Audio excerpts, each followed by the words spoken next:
Tara, gawa tayo ng choros. Pagsama-samahin lang natin ang mga ingredients na ito at antayin na kumulo. Pagkakulo na, ilagay po ang 2 cups ng all-purpose flour. Pag halong-halo na, patayin na po ang apoy.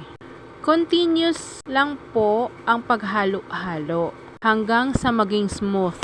Ilagay ang 2 egg pag medyo malamig na.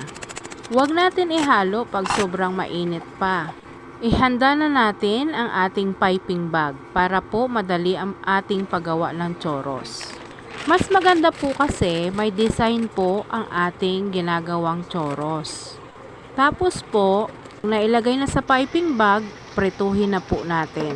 I-cut lang po natin ng gunting. Pag brown na po, baliktarin. Brown sugar lang po at cinnamon powder. Okay na.